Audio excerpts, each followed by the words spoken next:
Hey there, this is the One Boom, and tonight Modern Warfare 2 releases, and while I wanted to get a campaign review out before then, I just couldn't come up with the words for my opinions, and my channel's not really based around that, so I decided that I would just instead talk about the new information we have about how Modern Warfare 2 is launching. Now, this is just my opinion before playing the game, and I just thought I'd upload it in the afternoon before launch, just as a little bit of a, I don't know, a fun thing to get excited for the game if you're like me and you're waiting for 10 p.m. or midnight tonight. So Modern Warfare 2 is looking a lot better since the beta, at least on paper and from the early gameplay that I've been seeing. The first big thing they've done is they've improved enemy visibility, adding red diamonds above enemy heads and tweaking lighting and contrast to improve visibility, and this is just perfect because this was the biggest issue I had in the beta on a moment-to-moment basis. Enemies were hard to pick out. I think diamonds above enemy heads is just so much more important than even a traditional mini-map. I really say that because there were so many times an enemy would have a dark colored outfit or just an outfit that sort of matched their surroundings vaguely. And either way, this is just going to streamline gunfights, limit camping, and just make the game overall more enjoyable. The next thing they've done is shorten the overall range of footstep audio, which will allow enemy players to get closer to targets before they're able to detect footsteps. We have also continued to tweak teammate footstep audio, which will now be quieter following feedback from the beta. So that's awesome, that's just perfect. The only thing I don't like here is that they've changed the in-world activation sound effect volume range for the Dead Silence field upgrade. Why is it there in the beginning? I don't know why Dead Silence got so nerfed. It has an animation to activate it. It has a noise when you activate it.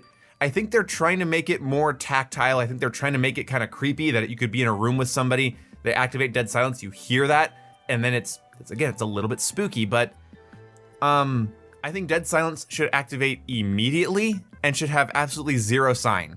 It'd be kind of cool if maybe your character let out a little breath when they did it so you could hear or something like that, but having it be this device I have to pull out, activate, and make BP sounds with is frustrating. They've also changed third-person mode to have third-person ADS behavior, so when you aim down sight, you don't go into first person. That's awesome. Luckily though, it looks like we're still gonna have the first-person perspective for hybrid sights, which makes a lot of sense because otherwise hybrid sights would be completely useless in that mode. Now, apparently they're doing some weapon tuning after the beta. I don't know why they're being vague about it here. If you've done weapon tuning after a beta, let the players know what weapons you've tuned. I imagine just certain things got toned down. Hopefully the M4 is a little less recoily. Hopefully the MP5 is a little less melty. We'll see what happens though. Apparently they've also been adjusting the UI, so good, because the UI during the beta, while I was totally fine at navigating it, I knew it needed to be better, so it's nice that that seems to be a priority for them. Now here's a weird one for me. Apparently, sliding, ledge hanging, and diving have been further refined. We've also addressed some movement exploits, so I've heard that bunny hopping has been pretty much completely nerfed and removed. Not jump shotting, but bunny hopping. Bunny hopping and jump shotting are two different things. And I've heard that bunny hopping has been all but just pretty much removed. I didn't have any trouble with sliding or diving during the beta, but ledge hanging did seem to be a little bit finicky, which makes total sense. It's a brand new mechanic to the series. So finding out that it's refined is great. I don't know, I'm getting tired with how vague this news post is. It's so incredibly vague. The big thing I'm happy about from this blog post though is that they are trying to reduce lobby disbandment between matches. And they look forward to testing this at large and getting feedback. And that might mean that, you know, by the end of this winter, we have a refined, hopefully, matchmaking system that allows you to stay with the people you just played against. Which, I will be honest, people have downplayed how possible that's been over the last several Call of Duty games. If you have one or two game modes selected, you just play a match of domination with a team, it's likely that you're going to play another match with them if you don't leave the matchmaking system. My friends and I played with the same people countless times over and over again throughout Call of Duty Vanguard, Cold War, and MWII 2019. But the mere fact that lobby disbandment is something they're working on is a step in the right direction. It's a huge step in the right direction. Being able to actually have rivalries and make friendships and stuff throughout Call of Duty has been missing. I mean, honestly, just throughout AAA shooters in general, that social aspect has been missing over the last 5 years or so.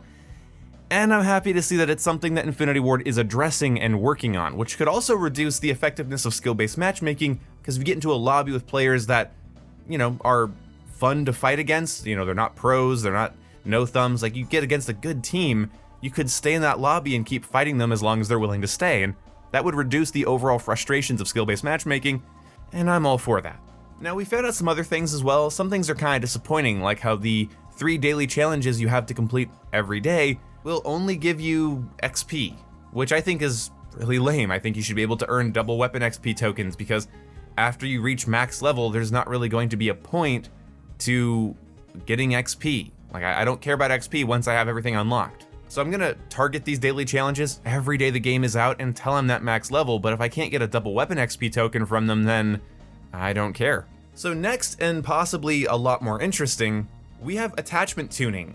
That's gonna be in the full game, and this excites me because this was talked about so long ago and it seemed like a scrapped feature, but here it is.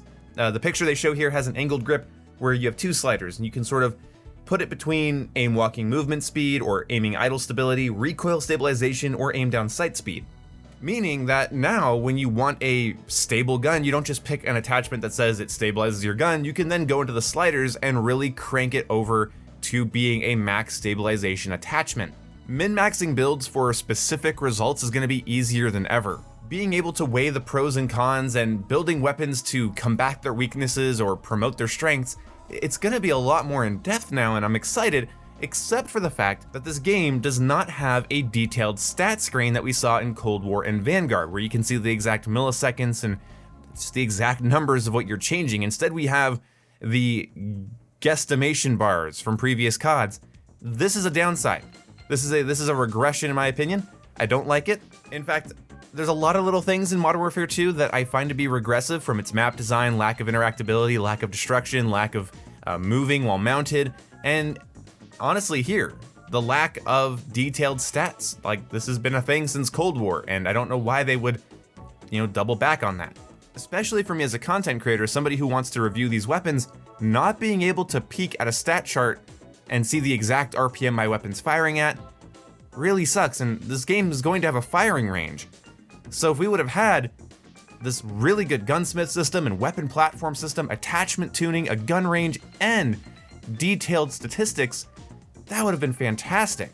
Either way, there's a lot of other things they mention in the blog post about spec ops and weapon camos and progression, but instead of reading you guys a blog post that you could just as well read, I'm going to be reviewing those types of things separately, giving my opinions on spec ops, giving my opinions on camos and progression and weapon levels and the platform system after the game comes out and I get some days to play the game. During those days, I'm going to be live streaming and getting gameplay with different weapons, reviewing the weapons, uploading my opinions and critiques. And if you're interested in that, hit subscribe, hit the bell icon, and here's to another year of Call of Duty, which means complaining and whining and the community tearing itself apart over shit that doesn't matter. So, a lot of things for me to talk about. It's gonna be fun. Either way, I'll see you when I see you guys. Goodbye.